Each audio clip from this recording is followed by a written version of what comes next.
हरे कृष्णा। फाल्गुन माह माघ माह के बाद आता है। यह हिंदू कैलेंडर या पंचांग वर्ष का अंतिम माह होता है। इस माह में महाशिवरात्रि और होली का त्योहार प्रमुख रूप से मनाया जाता है। इस माह में 8 दिन का होलाष्टक का समय रहता है, जबकि सभी तरह के शुभ और मांगलिक कार्य बंद रहते हैं। इस माह में श्री हरि विष्णु ने नरसिंह अवतार लेकर भक्त प्रहलाद की हिरण्यकश्यप से रक्षा की थी। इसी माह में भगवान शिव ने कामदेव को भस्म कर दिया था और बाद में देवी रति को कामदेव से मिलने का वरदान दिया था। इस माह में दान पुण्य का विशेष महत्व होता है। जरूरतमंदों को यथाशक्ति के अनुसार शुद्ध घी, सरसों का तेल, अनाज, वस्त्र आदि का दान करना चाहिए। ऐसा करने से पुण्य की प्राप्ति होती है। इसके साथ ही पितरों के निमित्त तर्पण करने से शुभ फलों की प्राप्ति होती है।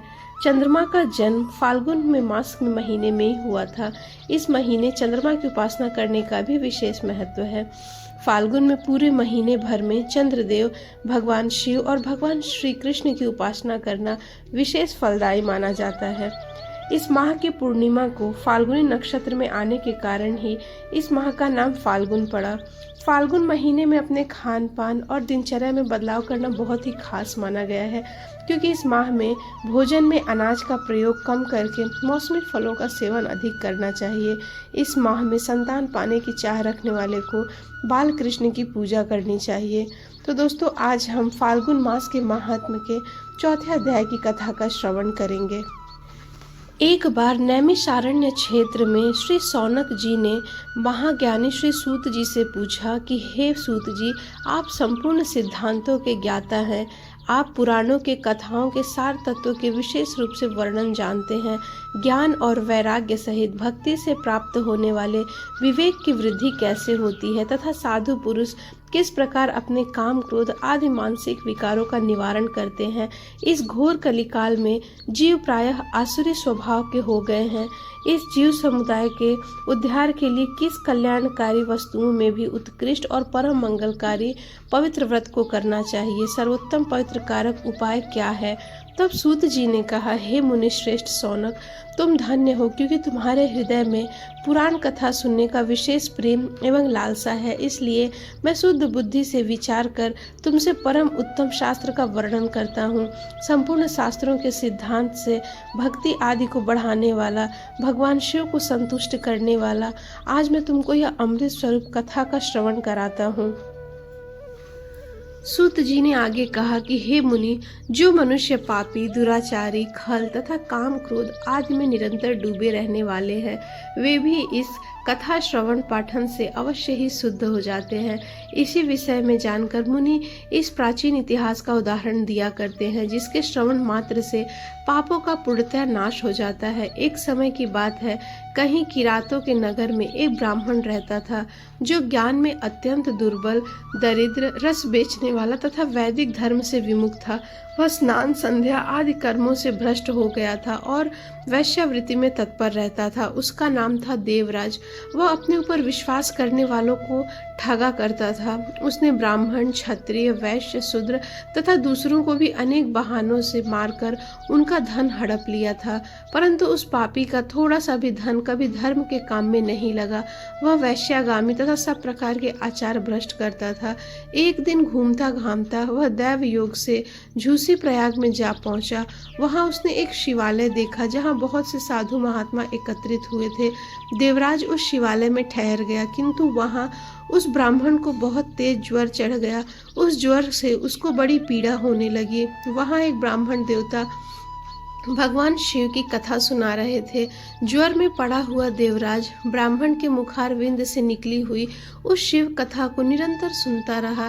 1 मास के बाद वह ज्वर से अत्यंत दीन होकर, पीड़ित होकर चल बसा। यमराज के दूत आए और उसे पाशे में बांधकर बलपूर्वक यमपुरी ले गए। इतने में ही शिवलोक से भगवान शिव के पार्षद गण भी आ गए। उनके गौर अंग कर्पूर के समान उज्जवल थे, हाथ त्रिशूल से सुशोभित हो रहे थे। उनके संपूर्ण अंग भस्म से उद्भासित थे और रुद्राक्ष की मालाएं उनके शरीर की शोभा बढ़ा रही थी। वे सबके सब क्रोधपूर्वक यमपुरी में गए और यमराज के दूतों को मार पीट कर बारंबार धमकाकर उन्होंने देवराज को उनके चंगुल से छुड़ा लिया और अत्यंत अद्भुत विमान पर बैठाकर जब वे शिवदूत कैलाश जाने को निकले, उसी समय यमपुरी में बड़ा भारी कोलाहल मच गया।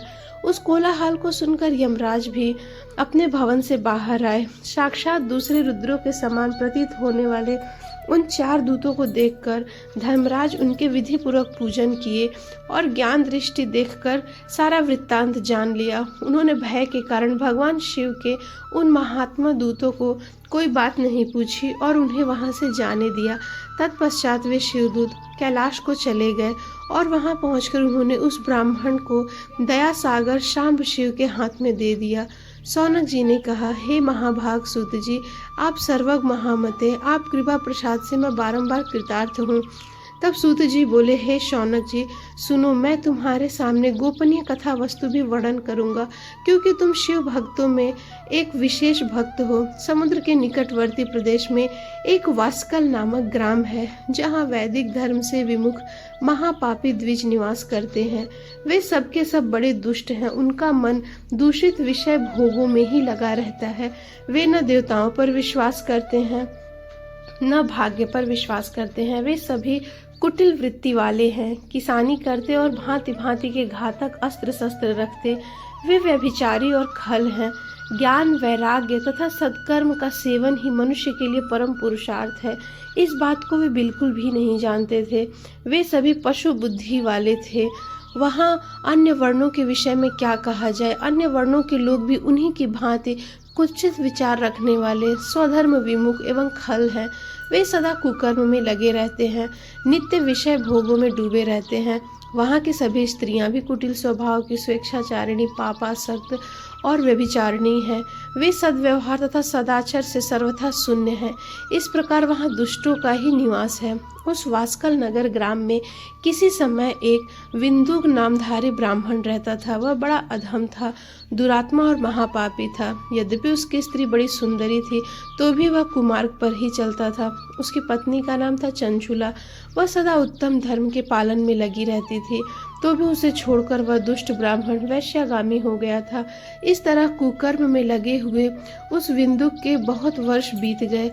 उसकी स्त्री चंचुला काम से पीड़ित होने पर भी स्वधर्म नाश के भय से क्लेश सहकर भी दीर्घ काल तक धर्म से भ्रष्ट नहीं हुई, परंतु दुराचारी पति के आचरण से प्रभावित हो आगे चलकर वह स्त्री भी दुराचारिणी हो गई। इस तरह दुराचार में डूबे हुए उन मूढ़ चित्त वाले पति पत्नी का बहुत सा समय व्यर्थ बीत गया। तदंतर शूद्र जातीय वैश्या का पति बना हुआ वह दूषित बुद्धि वाला दुष्ट ब्राह्मण बिंदु समय अनुसार मृत्यु को प्राप्त होकर नरक में जा पड़ा। बहुत दिनों तक नरक के दुख भोग कर वह पापी विंध्य पर्वत पर भयंकर पिशाच हुआ। उधर उस दुराचारी पति बिंदु के मर जाने पर चंचुला बहुत समय तक पुत्रों के साथ अपने घर में ही रही। एक दिन दैव योग किसी पुण्य पर्व के आने पर वह स्त्री भाई बंधुओं के साथ गोकर्ण क्षेत्र में गई। तीर्थ यात्रियों के संग से उसने भी उस समय जाकर किसी तीर्थ के जल में स्नान किया। फिर वह साधारणतः बिंदु जनों को यत्र तत्र घूमने लगी। घूमती घामती किसी देव मंदिर में गई। वहां उसने एक दैवज्ञ ब्राह्मण के मुख से भगवान शिव की परम पवित्र और मंगलकारिणी पौराणिक कथा सुनी। कथावाचक ब्राह्मण कह रहे थे कि जो स्त्रियां पर पुरुषों के साथ व्यभिचार करती हैं, वह मरने के बाद यमलोक में जाती हैं। तब यमराज दूत उनकी योनि में तपे हुए लोहे को परिघात करके डालते हैं। पौराणिक ब्राह्मण के मुख से यह वैराग्य बढ़ाने वाली कथा सुनकर चंचुला भय से व्याकुल हो कांपने लगी।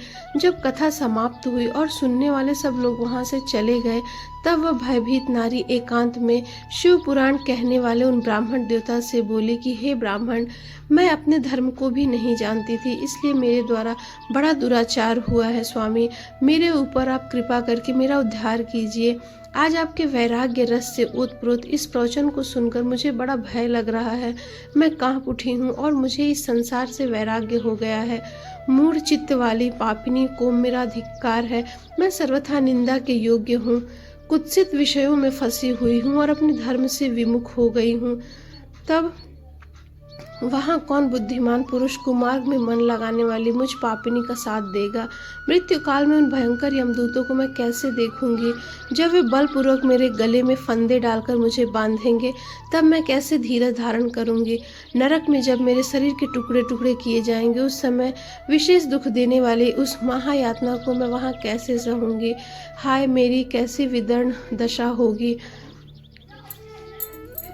खेद और वैराग्य से युक्त हुई चंचुला ब्राह्मण देवता के दोनों चरणों में गिर पड़ी। तब उन बुद्धिमान ब्राह्मण ने कृपा पूर्वक उसे उठाया और इस प्रकार कहा कि हे सौभाग्यवती, भगवान शंकर की कृपा से और भगवान शिव की कथा से इस वैराग्य युक्त कथा सुनकर तुम्हें समय पर तो चेत हो गया।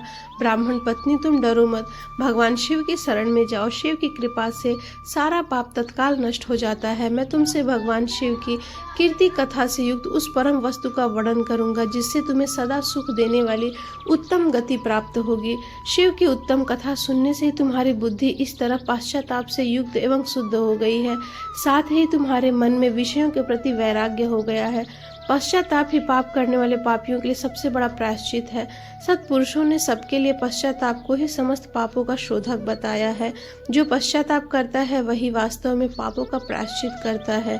शुद्धि के लिए जैसे प्रायश्चित का उपदेश किया वह सब पश्चाताप से संपन्न हो जाता है।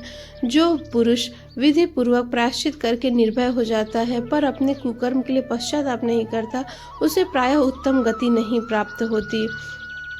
भगवान शिव हर इंसान के अंदर विराजमान है, इससे वह विशुद्धात्मा पुरुष श्री शाम्ब सदाशिव के पद को प्राप्त होता है।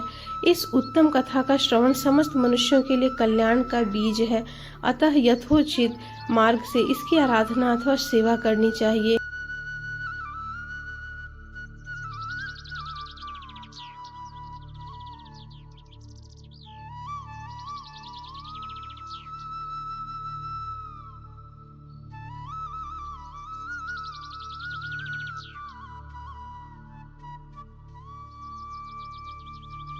जो निर्मल चित्त से भगवान शिव के चरणार विंदों का चिंतन करता है उसकी एक ही जन्म में मुक्ति हो जाती है, यह मैं तुमसे सत्य कहता हूँ। तब सूत जी कहते हैं, हे शौनक ऋषि। इतना कहकर वे श्रेष्ठ शिव भक्त ब्राह्मण चुप हो गए। उनका हृदय करुणा से भर गया। वे शुद्ध चित्त महात्मा भगवान शिव के ध्यान में मग्न हो गए। तब चंचुला मन ही मन प्रसन्न हो उठी। ब्राह्मण का उपदेश सुनकर उसके नेत्रों में आनंद के आंसू छलक उठे और वह अपना उद्धार समझकर उनके हाथ पैर जोड़कर बोली कि मैं कृतार्थ हो गई। तत्पश्चात उठकर वैराग्य युक्त उत्तम बुद्धि वाली वह स्त्री जो अपने पापों के कारण आतंकित थी उन महान शिव भक्त ब्राह्मण से हाथ जोड़कर गदगद वाणी में बोली कि ब्राह्मण शिव भक्तों में श्रेष्ठ स्वामिन, आप धन्य हैं, परमार्थदर्शी और सदा परोपकार में लगे रहते हैं। आपने शिव पुराण की कथा को सुनाकर मेरे मन में संपूर्ण विषयों से वैराग्य उत्पन्न कर दिया है। उसी से यह शिव कथा सुनने के लिए इस समय मेरे मन में बड़ी श्रद्धा हो रही है।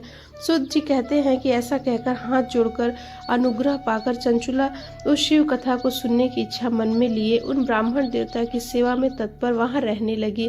तदंतर शिव भक्तों में श्रेष्ठ और शुद्ध बुद्धि वाले उस ब्राह्मण ने उसी स्थान पर उस चंचुला को शिव जी की उत्तम कथाएं सुनाई। इस प्रकार उस गोकर्ण नामक महाक्षेत्र में उन्हीं श्रेष्ठ ब्राह्मण से उसने शिव जी की कथा और भक्ति ज्ञान वैराग्य को बढ़ाने वाली मुक्तिदायिनी विशेष कथा को सुना। उस परम उत्तम कथा सुनकर वह ब्राह्मण पत्नी अत्यंत कृतार्थ हुई। उसका चित्त शीघ्र ही शुद्ध हो गया। फिर भगवान शिव के अनुग्रह से उसके हृदय में शिव के सगुण रूप का चिंतन होने लगा। इस प्रकार उसने भगवान शिव में लगी रहने वाली उत्तम बुद्धि पाकर शिव के सच्चिदानंदमय स्वरूप का बारंबार चिंतन किया। तत्पश्चात समय के पूरा होने पर भक्ति ज्ञान और वैराग्य से युक्त हुई चंचुला ने अपने शरीर को बिना किसी कष्ट के त्याग दिया। इतने में ही भगवान शिव का भेजा हुआ एक दिव्य विमान द्रुत गति से वहां पहुंचा, जो उनके अपने गणों से युक्त और भांति भांति की शोभा पा रहा था। चंचुला उस विमान पर आरूढ़ हुई और भगवान शिव के श्रेष्ठ पार्षदों ने उसे तत्काल शिवपुरी पहुंचा दिया। उसके सारे मल धुल गए। वह दिव्य रूप धारणी दिव्यांगना हो गई। उसके शोभा बढ़ाते हुए मस्तक पर अर्धचंद्र का मुकुट धारण किए वह गौरांगी देवी शोभाशाली दिव्य आभूषणों से विभूषित हुई। गौरीपति महादेव जी की कांति कपूर के समान गौर है। उनका सारा शरीर श्वेत भस्म से भाषित है। शरीर पर श्वेत वस्त्र शोभा पा रहे हैं। इस प्रकार परम उज्ज्वल भगवान शंकर का दर्शन करके वह ब्राह्मण पत्नी चंचुला बहुत प्रसन्न हुई। अत्यंत प्रीति युक्त होकर उसने बड़ी उतावली के साथ भगवान की बारंबार प्रणाम किया। फिर हाथ जोड़कर वह बड़े प्रेम आनंद और संतोष से युक्त हो विनीत भाव से खड़ी हो गई। उसके नेत्रों में आनंद के अश्रु अविरल धारा बहने लगी। उस समय भगवती पार्वती और भगवान शंकर ने उसे बड़े करुणा के साथ अपने पास बुलाया और सौम्य दृष्टि से उसकी ओर देखा। पार्वती जी ने तो दिव्य रूप धारणे चंचुला को प्रेम पूर्वक अपनी सखी बना लिया। उस परमानंद ज्योति स्वरूप सनातन धाम में अविचल निवास करके दिव्य सौख्य से संपन्न हो अक्षय शुभ का वह सुख पाने लगी। एक दिन की बात है, चंचुला ने उमा देवी के पास जाकर प्रणाम किया और दोनों हाथ जोड़कर उनकी स्तुति करते हुए इस प्रकार कहने लगी कि हे गिरिजा नंदिनी स्कंद माता, मनुष्यों ने सदा आपके सेवन किए हैं। समस्त सुखों को देने वाली शंभु प्रिय आप ब्रह्म स्वरूपिणी हैं। विष्णु और ब्रह्मा आदि देवताओं द्वारा सेव्य हैं और आप सच्चिदानंद स्वरूपिणी हैं। आप ही संसार की सृष्टि पालन और संहार करने वाली हैं। पार्वती माता उसकी स्तुति से अति प्रसन्न हुई और उन्होंने कहा कि मैं तुम्हारी स्तुति से प्रसन्न हूँ, बोलो क्या वर मांगती हो। तब चंचुला ने कहा कि हे निष्पाप गिरिजा कुमारी, मेरे पति बिंदु इस समय कहाँ हैं, उनकी कैसी गति हुई है मैं नहीं जानती हूँ। हे दीन वत्सले, मैं अपने उन पति देव जिस प्रकार संयुक्त हो सके वैसा ही मुझे उपाय कीजिए। हे महेश्वरी, मेरे पति एक शूद्र जातीय वैश्य के प्रति आसक्त थे और पाप में डूबे रहते थे। उनकी मृत्यु मुझसे ही पहले हो गई थी, न जाने वे किस गति में प्राप्त हुए होंगे। तब उमा देवी बोली कि बेटी, तुम्हारा बिंदु नाम वाला पति बड़ा पापी था। उसका अंतःकरण बड़ा ही दूषित था। वैश्य का उपभोग करने वाला वह महामूढ़ मरने के बाद नरक में पड़ा। अगणित वर्षों तक नरक में नाना प्रकार के दुख भोग कर अब वह पापात्मा अपने शेष पापों को भोगने के लिए विंध्य पर्वत पर पिशाच बना हुआ है। इस समय वह पिशाच अवस्था में ही नाना प्रकार के क्लेश उठा रहा है। सूत जी कहते हैं, हे शौनक ऋषि, गौरव देवी की यह बात सुनकर उत्तम व्रत का पालन करने वाली चंचुला उस समय पति के महान दुख से बहुत दुखी हुई। फिर मन को स्थिर करके वह ब्राह्मण पत्नी ने हृदय से महेश्वरी को प्रणाम किया और बोली, हे महेश्वरी महादेवी, मुझ पर कृपा कीजिए और दूषित कर्म करने वाले मेरे उस दुष्ट पति का उद्धार कैसे हो वह मार्ग मुझे बताइए। तब माता पार्वती ने कहा, तुम्हारा पति यदि शिव कथा पुण्यमयी उत्तम कथा सुने तो सारे दुर्गति को पार करके वह उत्तम गति को भागी हो सकता है। अमृत के समान मधुर अक्षरों से युक्त गौरी देवी का यह वचन सुनकर आदर पूर्वक सुनकर चंचला ने हाथ जोड़कर मस्तक झुकाकर उन्हें बारंबार प्रणाम किया और अपने पति के समस्त पापों की शुद्धि तथा उत्तम गति की प्राप्ति के लिए पार्वती देवी से यह प्रार्थना की कि हे माता, मेरे पति का शिव कथा सुनाने की व्यवस्था होनी चाहिए। उस ब्राह्मण पत्नी के बारंबार प्रार्थना करने पर महागौरी देवी ने गंधर्वराज तुम्बुरुक को बुलाकर उनसे प्रसन्नता पूर्वक कहा कि तुम्हारे भगवान शिव में प्रीति है, तुम मेरे मन की बात को जानकर मेरे इस अभिष्ट कार्य को सिद्ध करो। इसलिए मैं तुमसे यह बात कहती हूँ जिसमें तुम्हारा कल्याण है। मेरी इस सखी का नाम चंचला है और इसका पति महाघोर पापी नरक में निवास कर रहा है और यह पिशाच बन गया है। पूर्व जन्म में पिशाच बिंदु नामक ब्राह्मण था। मेरी सखी चंचुला का पति था, परंतु वह वैश्यागामी हो गया था और क्रोध के कारण उसकी बुद्धि पर मूढ़ता छा गई थी। वह कर्तव्य का विवेक नहीं कर रहा था। अभक्ष भक्षण, सज्जनों से द्वेष और दूषित वस्तुओं का दान लेना यही उसका स्वाभाविक कर्म बना रहता था। वह पापी अपनी पत्नी का परित्याग करके दुष्टों के संग में आनंद मानता था। वहीं वह दुष्ट पिशाच अपने पापों का फल भोग रहा है। तुम उसके आगे यत्न पूर्वक शिव पुराण की उस दिव्य कथा का प्रवचन करो जो परम पुण्यमयी तथा समस्त पापों का नाश करने वाली है। सौनक जी, महेश्वरी उमा के इस प्रकार आदेश देने पर गंधर्वराज तंबुरु मन ही मन बड़े प्रसन्न हुए। उन्होंने अपने भाग्य की सराहना की। तत्पश्चात पिशाच की सती साध्वी पत्नी चंचुला को पास गए। वो तत्पश्चात उस पिशाच की सती साध्वी पत्नी चंचुला के साथ विमान पर बैठकर नारद के प्रिय मित्र तुम्बुरु वेग पूर्वक विंध्याचल पर्वत पर गए, जहां वह पिशाच रहता था। वहां उन्होंने उस पिशाच को देखा। उसका शरीर विशाल था, थोड़ी बड़ी थी। वह कभी हंसता, कभी रोता, कभी उछलता था। उसकी आकृति बड़ी विकराल थी। भगवान शिव का उत्तम कीर्ति का गान करने वाले महाबली तंबुरु ने उस अत्यंत भयंकर पिशाच को पाशों द्वारा बांध लिया। तदंतर तुम्बरु ने शिव पुराण की कथा बाँचने का निश्चय करके महोत्सव युक्त स्थान और मंडप आदि की रचना की। इतने में ही संपूर्ण लोकों में बड़े वेग से यह प्रचार हो गया कि देवी पार्वती की आज्ञा से एक पिशाच का उद्धार करने के उद्देश्य से शिव कथा सुनाने के लिए तुम्बुरु विंध्याचल पर्वत पर गए हैं। फिर तो उस कथा को सुनने के लोभ से बहुत से देवर्षि भी शीघ्र ही वहां जा पहुंचे। आदर पूर्वक शिव पुराण सुनने के लिए आए हुए लोगों को उस पर्वत पर बड़ा अद्भुत और कल्याणकारी समाज जुट गया। फिर तंबुरु ने उस पिशाच को पाशों से बांधकर आसन पर बिठाया और हाथ में वीणा लेकर गौरीपति की कथा का गान का आरंभ किया। भगवान शिव की उस परम पुण्यमय शिव कथा को सुनकर उस पिशाच ने अपने सारे पापों को धोकर उस पिशाच योनि को त्याग दिया। फिर शीघ्र ही उसका रूप दिव्य हो गया, अंग कांति गौर वर्ण की हो गई, शरीर पर श्वेत वस्त्र तथा सब प्रकार के पुरुषोचित आभूषण उसके अंगों को उद्भाषित करने लगे। वह त्रिनेत्रधारी चंद्रशेखर रूप हो गया। इस प्रकार दिव्य देहधारी होकर श्रीमान बिंदुक अपनी प्राण वल्लभा चंचुला के साथ स्वयं भी पार्वती वल्लभ भगवान शिव का गुणगान करने लगा। उसकी स्त्री का इस प्रकार दिव्य स्वरूप से सुशोभित देख सभी देवर्षि बड़े विस्मित हो गए।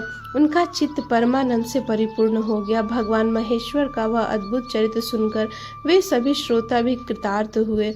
तदंतर महेश्वर के सुंदर एवं मनोहर गुणों का गान करते हुए वह पति पत्नी तंबुरु के साथ शीघ्र ही शिवधाम में जा पहुंचे, जहां भगवान महेश्वर और पार्वती देवी ने प्रसन्नतापूर्वक बिंदुक का बड़ा सत्कार किया, उसे अपना पार्षद बना लिया। उसकी पत्नी चंचुला पार्वती जी की सखी हो गई। उस धनीभूत ज्योति स्वरूप परमानंदमय सनातन धाम में अविचल निवास करके वे दोनों दंपति परम सुखी हो गए।